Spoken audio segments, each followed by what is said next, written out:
Hello students, आज हमें chemical property of metals and non metal के बारे में डिस्कस करना है। पिछली वीडियो में हमने फिज़िकल प्रॉपर्टी के बारे में डिस्कस किया था और अब हम केमिकल प्रॉपर्टी के बारे में डिस्कस करेंगे। केमिकल प्रॉपर्टी का मतलब है यानी जो मेटल नॉन मेटल हैं, जब उनकी किसी वाटर से, ऑक्सीजन से, एसिड से, बेस से रिएक्शन होती है तो उनके क्या चेंजेस आते हैं उनके बारे में हमें समझना है। तो सबसे पहले रिएक्शन विद ऑक्सीजन। जब मेटल की ऑक्सीजन के साथ रिएक्शन होती है तो मेटल ऑक्साइड्स बनते हैं। When metals react with oxygen to form metal oxide which are basic in nature, यानी जो मेटल ऑक्साइड बना उसकी जो नेचर होती है बेसिक होती है। ये कैसे पता चले बेसिक नेचर है? यानी जब मेटल ऑक्साइड्स को हम वाटर में घोलते हैं, जैसे कि मैग्नीशियम जो है मेटल है, उसकी ऑक्सीजन के साथ जब रिएक्शन होती है तो मैग्नीशियम ऑक्साइड बनता है। जब इसको हम वाटर में घोलते हैं और इसके साथ लिटमस पेपर का टेस्ट करते हैं तो लिटमस पेपर अगर ब्लू कलर का चेंज हो जाता है, ब्लू कलर में चेंज हो जाता है तो हम ये कहते हैं जो ये मेटल ऑक्साइड बना है ये बेसिक नेचर का होता है। When non metal react with oxygen, और जब नॉन मेटल ऑक्सीजन के साथ रिएक्शन करते हैं तो वो भी नॉन मेटल ऑक्साइड बनाते हैं, लेकिन उनकी जो नेचर होती है वो एसिडिक नेचर होती है। जैसे सल्फर है, सल्फर के ऑक्सीजन के साथ रिएक्शन करते हैं तो सल्फर ऑक्साइड बनता है, और जब इस सल्फर ऑक्साइड को वाटर में डिज़ोल्व किया जाता है और इसके साथ फिर लिटमस पेपर का टेस्ट किया जाता है तो ब्लू पेपर जो है वो रेड में कन्वर्ट हो जाता है। तो नॉन मेटल की नेचर कैसी हुई? एसिडिक हुई। नेक्स्ट आता है रिएक्शन विद वाटर, यानी नॉन मेटल और मेटल जब वाटर के साथ रिएक्ट करते हैं तो क्या होता है? मेटल जब वाटर के साथ रिएक्ट करते हैं तो मेटल ऑक्साइड या मेटल हाइड्रोक्साइड बनाते हैं और साथ में हाइड्रोजन गैस रिलीज होती है। तो सोडियम जो है एक मेटल है, जब उसकी वाटर के साथ रिएक्शन होती है सोडियम हाइड्रोक्साइड बनता है और साथ में हाइड्रोजन गैस रिलीज होती है। एल्यूमिनियम जो है जब वो वाटर के साथ रिएक्ट करता है, यानी वाटर की स्टीम, वाटर में हम मतलब मेटल जो है कोल्ड वाटर, हॉट वाटर और भाप के साथ, स्टीम के साथ भी रिएक्शन कर सकते हैं और मेटल ऑक्साइड बनाते हैं तो एल्यूमिनियम ऑक्साइड बनता है और हाइड्रोजन गैस रिलीज होती है। नेक्स्ट, यानी जो मेटल हैं सिल्वर, गोल्ड, कॉपर, ये पानी से रिएक्शन नहीं करते हैं, ये जैसे हैं वैसे ही रहते हैं।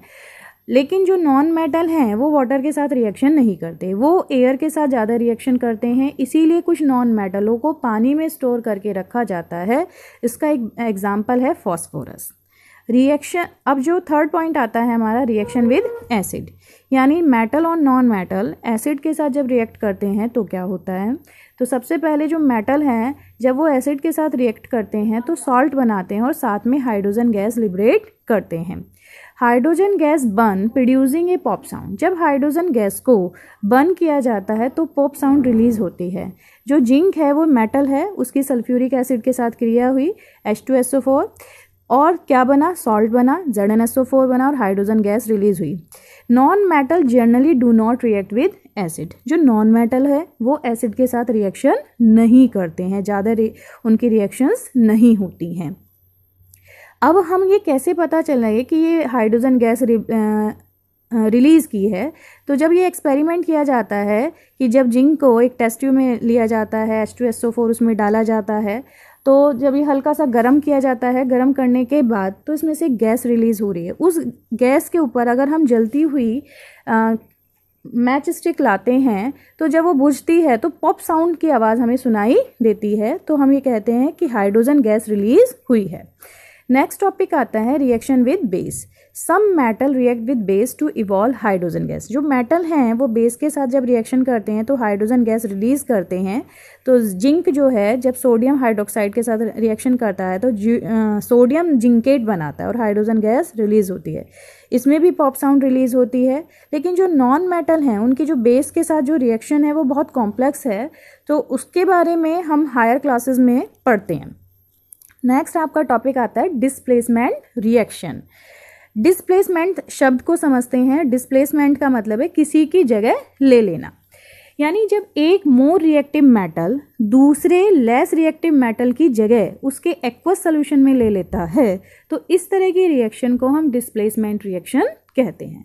यानी a more reactive metal displace a less reactive metal from its salt solution, this type of reaction is called displacement reaction. तो कॉपर सल्फेट जब आयरन के साथ रिएक्शन करता है तो वो फेरस सल्फेट में कन्वर्ट हो जाता है और कॉपर नीचे बॉटम पर आ जाता है। तो इस तरह की जो रिएक्शंस हुई वो डिस्प्लेसमेंट रिएक्शन कहलाती हैं। इसके लिए एक एक्सपेरिमेंट किया जाता है कि एक टेस्ट ट्यूब ली, उसमें कॉपर सल्फेट का सोल्यूशन डाला गया। अगर जब उसमें कॉपर सल्फेट का सोल्यूशन डालते हैं तो उसका जो रंग होता है वो ब्लू कलर का होता है। फिर उसमें हम एक आयरन की नेल डालते हैं, उसे थ्रेड से बांध दिया जाता है और आधे घंटे बाद देखते हैं और इस नेल को निकाल लिया जाता है तो जो नेल है उस पर तांबे की परत चढ़ जाती है और जो कॉपर सल्फेट का सोल्यूशन है वो ग्रीनिश कलर में चेंज हो जाता है, यानी अब वो किस में कन्वर्ट हो जाता है, फेरस सल्फेट में। इस तरह की जो रिएक्शंस होती हैं वो डिस्प्लेसमेंट रिएक्शंस होती हैं। This is the all about of materials, metals and non metal.